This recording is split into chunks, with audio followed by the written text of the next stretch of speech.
Hallelujah. Hallelujah. Hallelujah. I love you, Father. I love you, Jesus. I love you, Holy Spirit. I love you, Mother Mary. I love you, Saint Joseph. I love you, all the angels and saints. I love you, my guardian angel.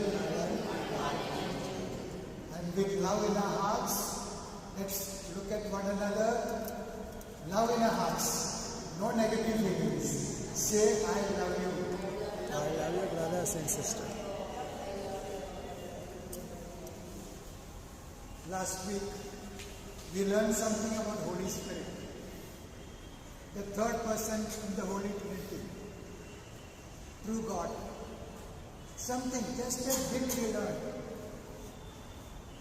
What happens when we don't have the Holy Spirit in us? Who takes control of us? Yeah. Flesh nature. Satan takes control of our flesh nature, not our spiritual nature. Our spiritual nature is always with God. But because of our weakness, because our flesh nature is weakness, sometimes our flesh nature suppresses our spiritual nature. Therefore, we require the Holy Spirit. Today, we are going to understand why we should have friendship with God, with Jesus, with the Holy Spirit. Why is this friendship required? Without this friendship, we will understand, we will slip into sin, despair, and finally spiritual. So today, I want you to listen to the reading, St. John's Gospel, chapter 15, 14 and 15. Listen carefully. You are my friends if you do what I command you. Once again, you are my friend. You are my friends if you do what I command you. Jesus has commanded many things. Most important thing, one commandment. What is that commandment? Love one another. Even if I persecute you, you have to love me. Is it easy? Very, very difficult. Especially when those dear and near one persecute us. For that we need the Holy Spirit. Okay, now read 15. I do not call you servants any longer. I do not call you servants any longer. That means there is a stage in our life we have to be servants of God. Did Jesus come here to make us servants? No. We have to understand why is Jesus saying that I do not call you servants any longer. Means up to a certain stage, our God is our Father. Father never calls anybody servant. Up to a certain stage in our life, because of our ignorance, because of our sinfulness, we have to obey the word of God like a servant. Up to a certain stage. That is why Jesus said, till you understand, till you get the Holy Spirit, till you understand that God, we have the status of servant. Jesus is not calling us servant. Read again. I do not call you servants Any longer. That means from this stage, I will tell you something, and then you will, from servanthood, you will become something else. Now that is 15a. Now 15b you read. Because the servant does not know what the master is doing. Yeah, one minute. Because the servant does not know what the master is doing. Take the example of our home. When we hire a helper, you may call it maid, servant, whatever it is. They are supposed to blindly obey whatever we say. Yes or no? Our children, when they are small, they have to obey what the parents are saying. So what is the status? They are children, but like a servant. Obey. Why? That is why the Bible says you have to obey like a servant. Don't question. If I want to, in my house, if I want to eat mutton curry, my maid cannot tell me, no, you today eat vegetable only. Can they do that? No, because I am the master. Okay? Parents, they are the master for the children to bring them from servanthood to certain stage. I do not call you servant any longer. Okay? Now read. But I have called you friends. I have called you friends. That is what Jesus wants us to be. Friendship with God. Relationship with God. I am not calling you as till a particular stage you have to obey as a servant. But no, not a servant. Obey as a servant. Whatever Jesus tells you. Then I will call you my friends. You understand? If from our servanthood, our obedience, God is going to make us His friends. When God becomes our friend, what happens to us? Will we have any problem? Will we have any problem? Will we face persecution? We will face persecution with courage. Like now we are facing persecution with courage. Alright? Read further. Because I have made known to you everything made known everything that I have heard from my that I have heard from my Father. So from servanthood, from our beginning, our relationship with Jesus, accepting whatever teaching Jesus said, then when we say that we become friends. Who gives us this status? God the Father. God the Father is telling, instructing Jesus, this is the way you have to carry out my love. This is the way you have to carry out my teaching. Jesus has not given us any of his own teaching. It is all teaching from God, Father God. You understand? So when and how is the teaching given to us? When is that Jesus has made known whatever Father has made known to us? And how is it made known to us? When we start understanding the word, with the help of the Holy Spirit. That is why Holy Spirit. Holy Spirit, teaching of the Holy Spirit is so beautiful. It is all given in the Catechism of the Catholic Church. See, when anybody, for that matter, comes here and proclaim the word of God, give a teaching, we are answerable to not only to you, but to Father. Saint James says that those who are giving the word of God, teaching the word of God, will be judged differently. Because of the word of God, because of their action, if I stumble, you stumble, I am responsible. Whoever is giving the word of God, teaching the word of God, God will hold them responsible. There is a different type of judgment, so there is so very important responsibility given to all of us. When we teach the word of God, when we understand the word of God, parents and children, we will be held responsible. We cannot teach the word of God without the teaching. That is why this beautiful book,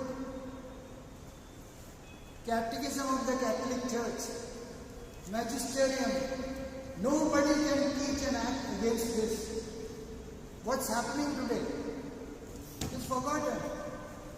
Souls of our shepherds says that if you have venial sin, everyday sin, you need not go to confession. Souls of our shepherds. Important people telling us. What is the Catechism of Catholic Church saying? You should confess. Yes. Catechism of the Catholic Church 1428. Just to make you aware. What is the responsibility, what we are required to do? 1428. Listen very carefully. Christ's call to conversion continues to his No, Son. 1458. Sorry, 1458. 1458. 58. Without being, read.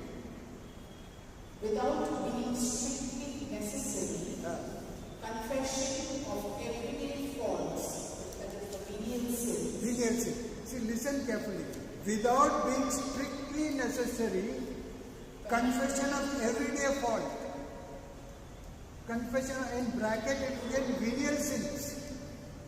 Venial sin that we have is nevertheless strongly recommended by the church. Strongly recommended by the church. Again, this backdrop, if somebody tells you venial sin is okay, you can receive communion, I am nothing, you have to listen to the teachings. Church strongly recommends that we get rid of our daily sins. Venial sin, that is why it is clarified. Venial sin means daily sin that we commit knowingly and unknowingly. Okay, read then. Indeed, Yeah. the regular confession of our venial sins helps us form our conscience. Yeah. Indeed, the regular confession of our venial sin help us to form our conscience. Sometimes our conscience is dead. Who makes it dead? We make it dead. We don't understand. We come to the venial sin, everyday sin. And gradually conscience is getting dead. We do whatever we want to do. You following what I'm saying? Why I'm quoting is because we have to understand what is the teachings of the church. Nobody can go against the teaching of the church. Read further. Indeed, the regular confession of our venial sins helps us form our conscience. Form our conscience. Conscience has to be formed day by day. Okay? Then fight against evil tendencies. Do we have evil tendencies? We have. We get angry. We get annoyed. We do a lot of things that are not to be told.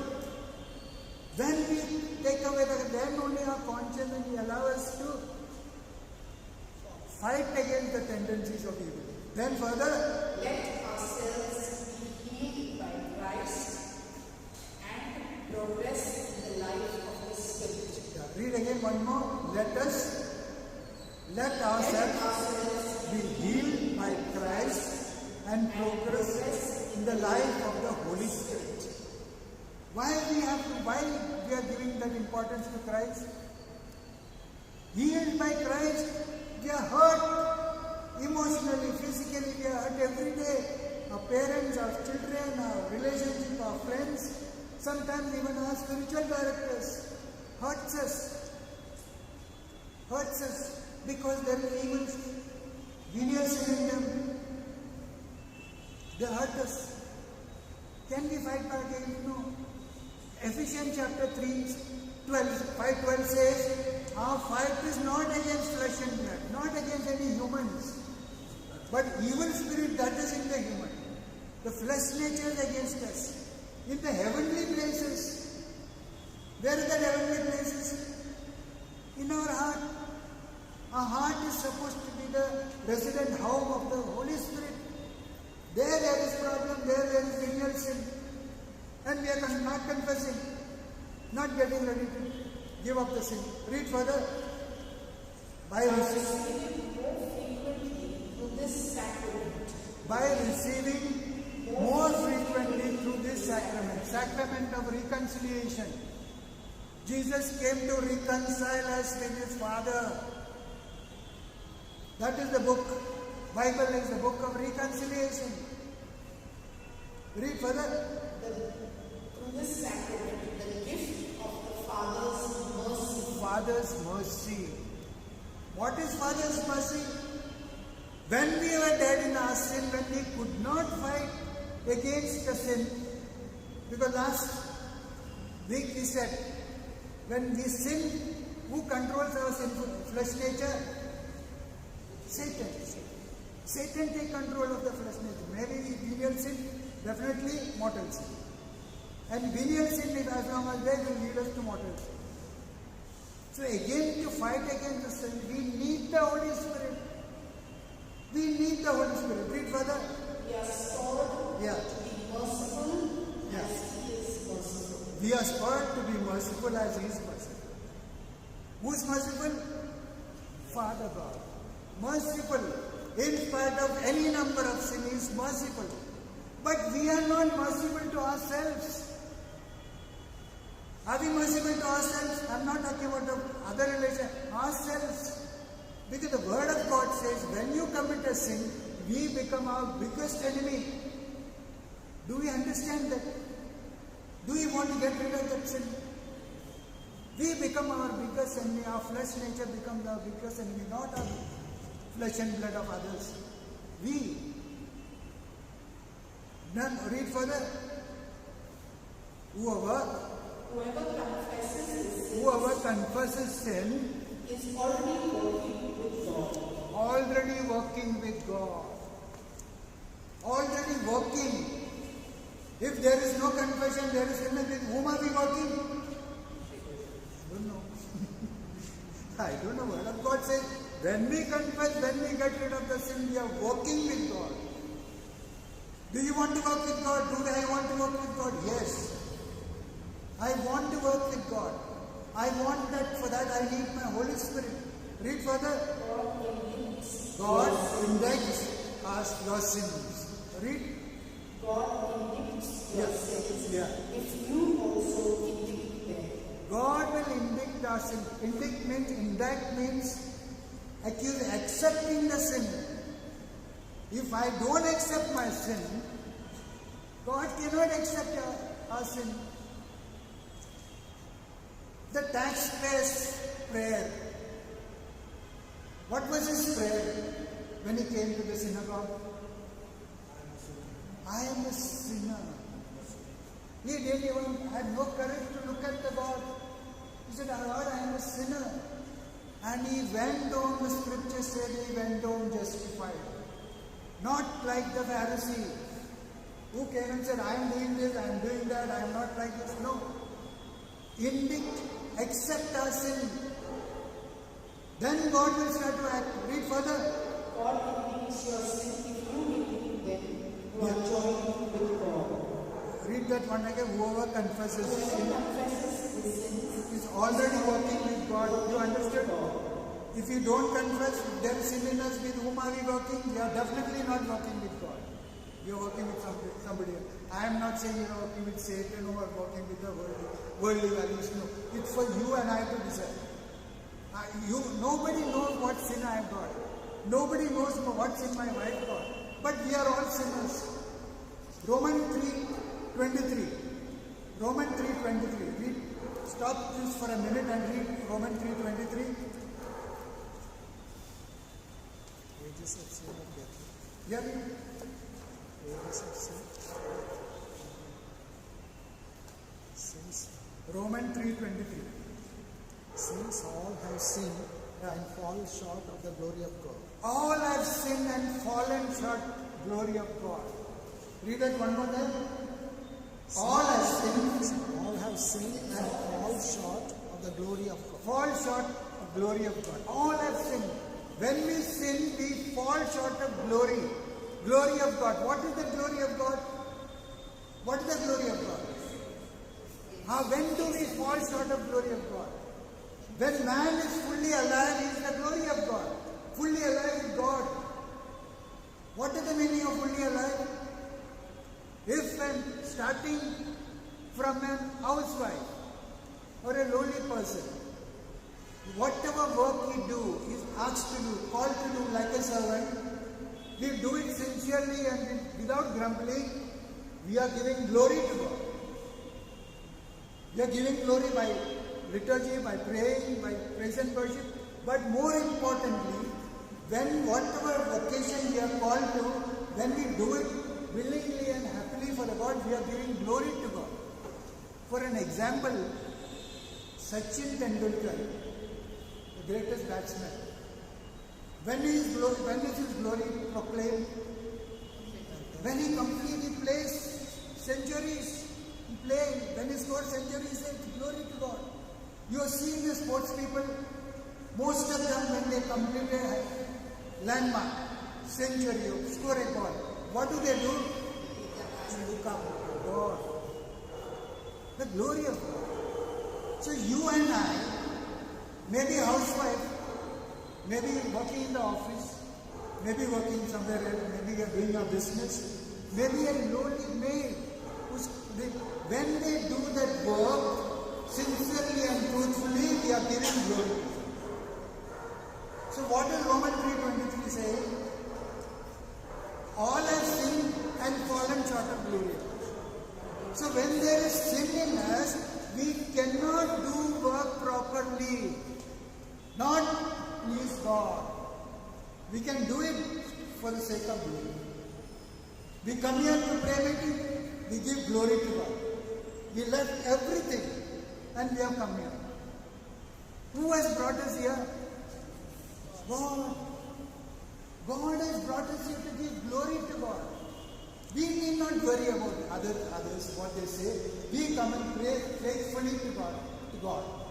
That is giving glory. What is it, giving glory? Working sincerely, truthfully in whatever way you do.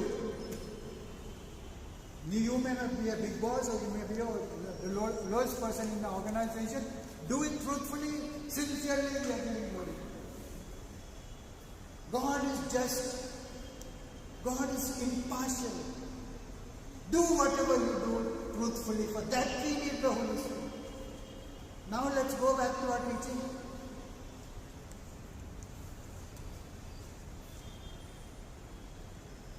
Man and sinner are so distinct, two realities. Man and sinner are two realities.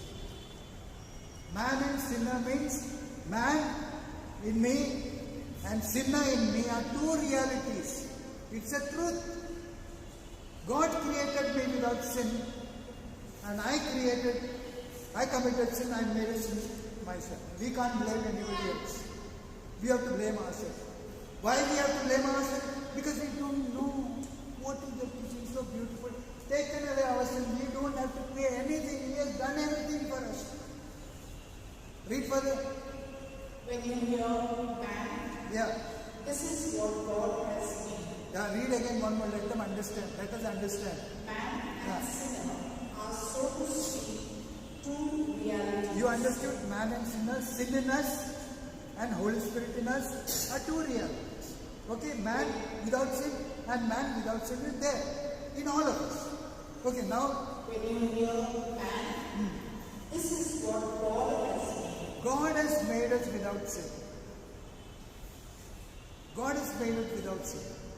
He has made it perfect when we are baptized.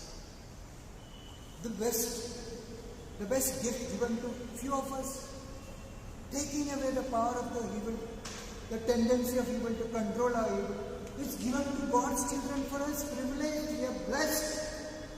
We have the power to control the sin, while our brothers and sisters may not have that power.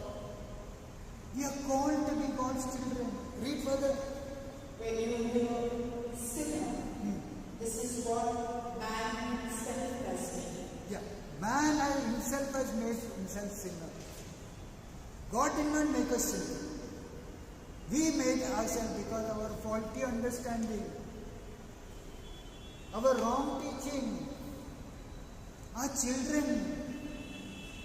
It is our responsibility to tell them what is right and what, whether they listen to us or not, is not our problem. Point out. James chapter 4:13 says, if you know what is right, and if you fail to tell them, correct them, we are committing a sin. People sometimes, because of the relationship, keep quiet. Oh, that is my wife. Oh, that is my husband. Oh, that is my friend. Protect them in wrongdoings. In love, you have to go and tell them, my brother, my sister, what you are doing is wrong. Then our responsibility is over. Don't keep quiet for the sins committed by us and others. We have to respond in love. Read further. Destroy what you have made, Yeah. so that God may save what He has made. Destroy what we have made, so that God may save what He has made. God saved us without sin. We committed sin, we became sinner, and God has given us this responsibility. Willingly, heartfully, we have to tell God, I am sin. But that's all. Humble yourself and say, Lord, in sin, I don't know what to do. This is what the teaching says. Read further. When you begin to abhor what you have, When you begin to hate what you have done. When you say sorry, you have to hate what I have done. I have committed a sin, I have committed adultery, I have committed murder, I have robbed somebody, I have done something. We have to admit, I made a mistake because of that. God is not going to hold you for that. God loves us. God loves the sinner, but God doesn't love the sin. Understand this. God loves everybody, whether sinner or not. God loves everybody, but God doesn't love sin. God hates the sin in us, but God loves us. Are you getting the point? Read further. when you begin to abhor what you have made, it is then that your good works are beginning. When you begin to abhor hate you are made, It is then that your good works are beginning. then only our good work will start. We cannot do anything good without first admitting our fault. When the young man came to Jesus and told, my good master, what should I do? What did Jesus say? There is nobody good except God. Don't think we are good by our speech, our action. Don't think we are good. It will lead us to pride. See what is happening now. When you think I am good, we look at others with inferiority. We think others are not good. Read further. Since you are accusing yourself Yes. of your evil works, the beginning of good works is the confession of evil works. Since you are accusing ourselves, we do not accuse ourselves. Accuse God, I have made a mistake, I sinned. Then what happens? The beginning of good work is the confession of evil works. Confession of evil works. Unless we confess our sin, we cannot do anything good. Don't be under the impression that we can avoid the sacrament. God created the sacrament. Jesus gave us the sacrament. Baptism, confession, Eucharist, everything is given by the church. Church and God, Jesus cannot be separated. On the online masses that is proclaimed, now it's okay, I'm comfortable. Where are you going to get this confession? Can you get confession in the online mass sitting at home? Can we get Eucharist sitting at home? How can you propagate that it's okay? When, as long as the situation was there, it is okay. Now the situation doesn't exist. Many people are encouraging. I am comfortable at home. You will be comfortable. Who makes you comfortable? I don't know. You are comfortable. But you are not. I am not accusing anybody. I am telling you what is the teaching of the churches. Read further. Do the truth and come to the light. Yeah. You do the truth and come to the light. Do the truth and come to Jesus. So last week we said about the Holy Spirit. Why we need the Holy Spirit? Without the Holy Spirit, we will not understand this teaching. There is still in me, I will not understand this teaching.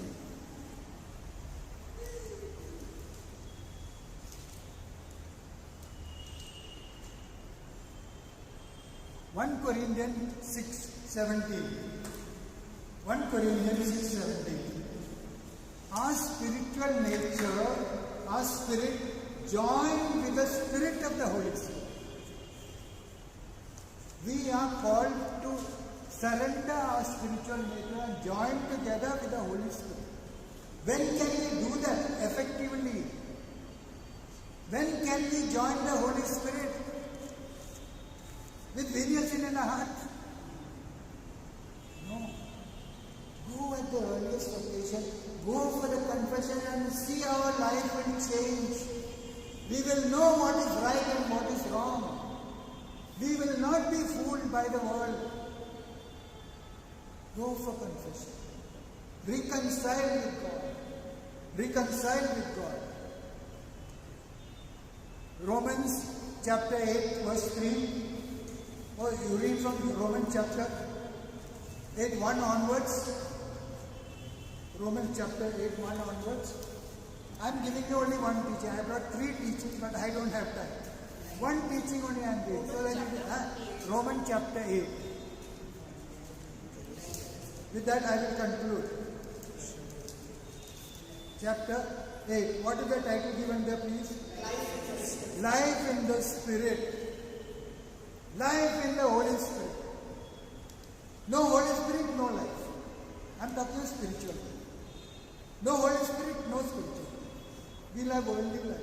We will have worldly comfort, we will have worldly rich, and we will perish. 100%. Can you read them from the beginning? There is therefore now no condemnation for those who are in Christ Jesus.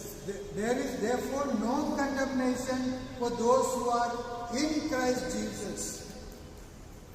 In Christ Jesus, however sinful we are, however disturbed we are, our problem we are, if we are in Christ, there is no condemnation, nobody can condemn us. We have to be united with Christ. Read to verse 2. For the law of the Spirit of life in Christ Jesus has set you free from the law of sin and of death. Yeah, read again one more time. There is therefore now no condemnation Yeah. for those who are in Christ Jesus. You understood that? We understood that? There is no condemnation when we are with God. Whatever sin we have made, don't just tell Jesus, Lord, I am sorry, Lord, you take me out of it. God is loving, compassionate, He will do it. All we have to surrender. There is no sin that Jesus will not forgive. So why are we scared? Why are we scared? We have committed a lot of sin. Don't think I am a good man. I was also committed a lot of sin, more sin than you, because I am elder to all of you. So how many sins I have got? Many sins. But God has pardoned me. I understood this. There is no condemnation. Okay, read further. Law of the Spirit of life. Law of the Spirit of life in Christ. That Spirit is written in small letter or capital letter. Law of Spirit, Holy Spirit, capital Holy Spirit. Law of the Holy Spirit of life in Christ Jesus has set you free from the law of sin and death. Set you free from sin and death. Who can set us free from sin and death? Sin is written first or death is written afterwards? Sin and of death. Sin. Sin means death. 100%. Spiritual death. When you die, go up, accounts department has all the accounts of you. Every useless word that we have spoken we'll have to answer the Matthew's Gospel chapter 12:36. Every useless, unloving word, uncaring word, we have to account to Him. Not only Pope, not only cardinals, all of us, everybody will have to stand before Him and give an account of it. Read further. For God has done what the law, weakened by the flesh, could not do, by sending His own Son in the likeness of sinful flesh, and to deal with sin. Read one more time. For God, the law of the verse 3. God has done Yeah. what the law, weakened by the flesh, could not do, by sending His own Son in the likeness of sinful flesh, and to deal with sin. To deal with sin. Law, when did the law come into the play? When did law come into the play? In the Bible? Old Testament. Old Testament, Father God sent prophets after prophets. The man close to God, Lord's heart, also committed sin. Why? Because sin was prevalent The prophets could not take the sin away from the people. Sin controlled. Therefore, God sent Jesus in the likeness of flesh, you and me. Like one of us, teach us that we can overcome sin with the help of God. He has taken all our sins away. All we need to say is say, sorry Lord. That is why we need the Holy Spirit.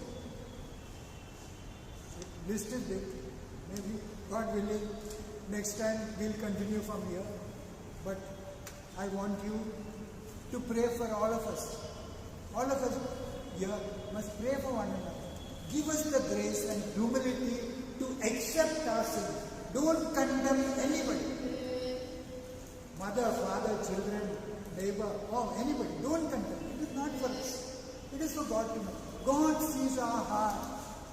God sees everybody's heart. If in my heart I have something, sin in me, and I am preaching the word of God, I will become a hypocrite. What did Jesus call the Pharisees, the priests and the Pharisees? Hypocrites. Don't be hypocrites. Tell them you are sinful. That's all. If our hypocrisy will be taken away. Thank you, my brothers and sisters.